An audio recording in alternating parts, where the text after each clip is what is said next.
Pented, Painless Learning. નમસ્કાર વિદ્યાર્થીઓ, કેમ છો? મજામાં? હું હર્ષ પંડિત, તમારો વિજ્ઞાન શિક્ષક પેન્ટેડની યુટ્યુબ ચેનલની અંદર આપ સૌનું હાર્દિક સ્વાગત કરું છું. વાલા વિદ્યાર્થીઓ, ધોરણ 10ની અદ્ભુત શરૂઆત થઈ ગઈ છે અને આ શરૂઆતની સાથે સાથે ઘણા બધા વિદ્યાર્થીઓને મૂંઝવણ થાય કે સર, અમે જે અમારી જે ડાયરી બનાવીએ છીએ એમાં કંઈક નવીન કેવી રીતે બનાવી શકીએ? સર, શું અમે અમારે દર વખતે જે ટેસ્ટ લેવાય છે એમાં ઇમ્પ્રુવમેન્ટ લાવી શકીએ?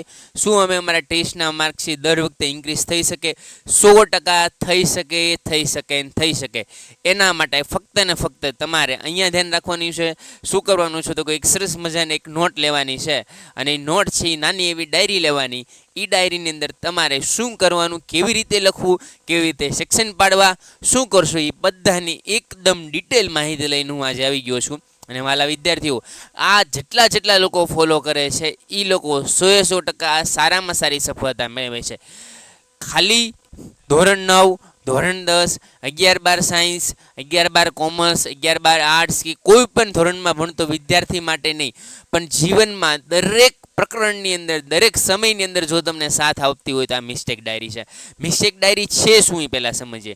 તો વાલા વિદ્યાર્થીઓ, આપણે દરરોજ ડે ટુ ડે લાઈફમાં જે મિસ્ટેક કરીએ છીએ મિસ્ટેકને નોટ ડાઉન કરવાની છે અને મિસ્ટેકની ડે ટુ ડે જે છે એ તમારે એનાલિસિસ કરવાનું છે કે આમાં મારે ઇમ્પ્રુવમેન્ટ આવ્યું, ન આવ્યું, આ મિસ્ટેક થઈ, કેવી રીતે મિસ્ટેક થઈ, શું મિસ્ટેક થઈ, આ બધી જ મિસ્ટેકને તમારે નોટ ડાઉન કરવી છે.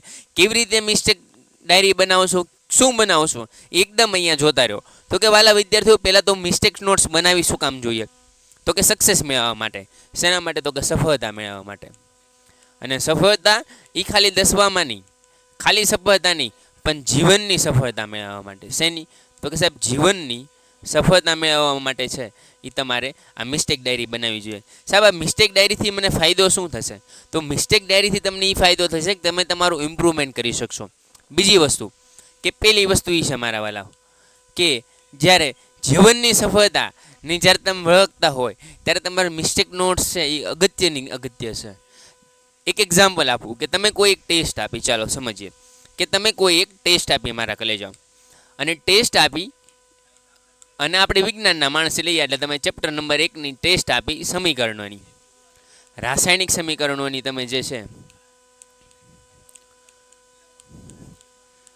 આપણે જે છે રાસાયણિક સમીકરણની એક ટેસ્ટ આપી. ઓકે સાહેબ, આપી દીધી, બરાબર છે, સમજાઈ ગયું. એમાં તમને જે છે એ 25 માર્કની ટેસ્ટમાંથી તમને ધારો કે 15 માર્ક આવ્યા, તો આ 15 માર્કમાં રાજી થવાનું? હા સર, હેપી થવાનું. પણ 10 માર્ક જે કટ થયા છે એ ક્યાં થયા છે? તો કે સાહેબ 4 માર્ક છે એ મારા ફોર્મ્યુલાની અંદર ગયા. 4 માર્ક મારી ફોર્મ્યુલા ખોટી હતી, રાસાયણિક સમીકરણો ખોટા હતા. બાકીના 2 માર્ક છે એ મેં નીચે જે છે એ લિક્વિડ લખવાનું હતું, એકવસ સોલ્યુશન લખવાનું હતું, સોલિડ લખવાનું હતું, એ ન લખ્યું, એમાં ગયા. તો 4 ને 2 6 થયા. અને મારા વાલો બીજા જે 4 માર્ક છે, એ હેન્ડરાઇટિંગના ગયા. શેના ગયા? તો કે હેન્ડરાઇટિંગના ગયા. એટલે અક્ષર ખરાબ હોવાના કારણે ગયા. અક્ષર જે છે એ મારા સારા નહોતા, અક્ષર સારા ન હતા. તો અક્ષર સારા ન હતા એના કારણે આ મિસ્ટેક થઈ છે. તો આ બધી વસ્તુ જે છે એ તમારે ક્યાં લખવાની? તો કે આ તમે એનાલિસિસ કર્યું. એવરી ટેસ્ટમાં તમારું એનાલિસિસ કંઈક અલગ હશે, એવરી ટેસ્ટમાં તમારી મિસ્ટેક કંઈક અલગ હશે, એવરી ડે તમારી કંઈક મિસ્ટેક અલગ હશે. એની મિસ્ટેકને તમારે જે છે અહીંયા લખવાની. તો કે શું?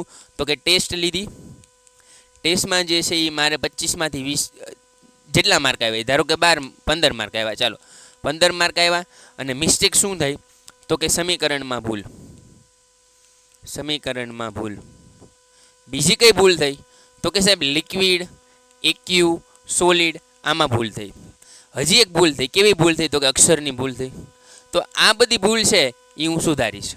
હવે જ્યારે બીજી ટેસ્ટ લેવાની, જ્યારે બીજા નંબરની ટેસ્ટ લેવાની, ત્યારે શું ભૂલ થઈ? અથવા તો બીજો લેક્ચર આવ્યો, બીજે દિવસે શું આવ્યો? લેક્ચર આવ્યો. તો ચાલો બીજે દિવસે આવ્યો તમારે લેક્ચર આવ્યો. કોનો આવ્યો? તો કે સાહેબ વિજ્ઞાનનો જ આપણે લઈએ. એટલે વિજ્ઞાનનો લેક્ચર આવ્યો, સરે પ્રશ્ન પૂછ્યો ને પ્રશ્નનો જવાબ ન આવ્યો. તો શેના રિલેટેડ પ્રશ્ન હતો? તો કે સાહેબ ઓક્સિડેશન રિડક્શન વિશે હતો. શેની વિશે હતો? ઓક્સિડેશન રિડક્શન વિશે. તો કે સાહેબ રિડક્શન મને ન આવડ્યું, મને રિડક્શન આવડ્યું નહીં. તાર રિડક્શન ન આવડ્યું, મેં મારી મિસ્ટેક ડાયરીમાં લખી નાખ્યું, એટલે મારી ભૂલ થઈ ગઈ. એટલે હવે મારે ઘરે જઈને શું કરવાનું? તો કે રિડક્શન વિશે અદ્ભુત જે છે એ વાંચી લેવાનું, એટલે મને આવડી જાય. તમારા સરને પૂછી લેવાનું. અને વાલા વિદ્યાર્થીઓ, ક્યાંય ન જવું હોય તો પેન્ટેડ તો છે જ તે ને તમારી સાથે. તમે લાઈવ લેક્ચરની અંદર પૂછી શકો છો.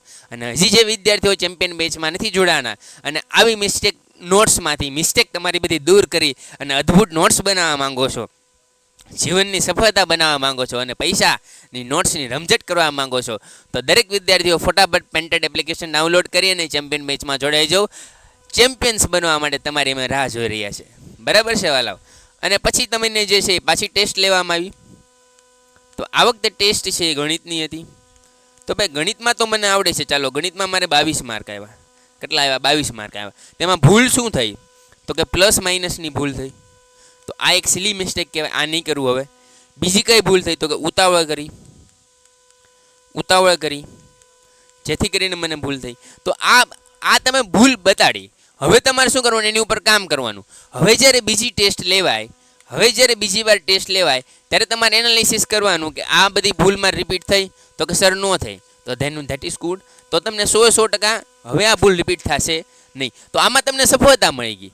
આમાં તમને શું મળી ગઈ મારા વાલાઓ? સફળતા મળી ગઈ. પછી તો કે વિજ્ઞાનના લેક્ચરમાં રિડક્શનમાં ભૂલ થઈ હતી, આ તમે ક્લિયર કરી નાખ્યું? તો કે સર યસ ક્લિયર છે. તો આમાં તમને સફળતા મળશે. ગણિતમાં જે ભૂલ થઈ ગઈ તો કે હા સર સુધારી, તો કે હા સર સુધારી લીધી. અને ભૂલ તો થાય જ તે, ભૂલ હોય જ થવા માટે. અને હું તમને હજી કહું છું કે જેટલી વધારે ટેસ્ટની અંદર ભૂલ થશે, જેટલી વધારે ક્લાસરૂમની અંદર ભૂલ થશે, એ સૌથી સારામાં સારું છે. કારણ કે બોર્ડના પેપરની અંદર, જીવનના પેપરની અંદર તમારે ભૂલ નહીં થાય. એટલે ભૂલ થવી એ સૌથી સારામાં સારી બાબત છે અને ભૂલ થવી જ જોઈએ. પણ ભૂલને સુધારવી એ આપણી સારી બાબત છે. એટલા માટે કહું છું કે મિસ્ટેક નોટ્સ બનાવતા શીખજો. સર આ મિસ્ટેક નોટ્સ બનાવવાનો કોન્સેપ્ટ કોનો છે? આ ક્યાંથી લાવ્યા? તો મારા કલેજાઓ 11-12 સાયન્સના GSEB એડવાન્સની તૈયારી કરતા હોય, નીટની તૈયારી કરતા હોય, એ વિદ્યાર્થીઓ આ નોટ્સ બનાવે છે. અને એ નોટ્સ તમારે અત્યારથી જ બનાવવાની ટ્રાય કરવાની છે. કેમ કે તમારે જો તમારું ઉજળું ભવિષ્ય બનાવવું હોય ને સારામાં સારી સફળતા બનાવવી હોય તો તમારે મિસ્ટેક નોટ્સ બનાવવી જ પડે. અને હું તમને ગેરંટી આપું છું મારા કલેજાઓ કે આ તમે જો મિસ્ટેક નોટ્સ બનાવી હશે તો તમને 100% સફળતા મળશે જ તે. તો આવી રીતે મિસ્ટેક નોટ્સ બનાવતા રહ્યો. જો તમને કંઈ ડાઉટ હોય તો 100% કોમેન્ટ કરો. અને આ વિડીયો કેવો લાગ્યો એ પણ કોમેન્ટ કરશો.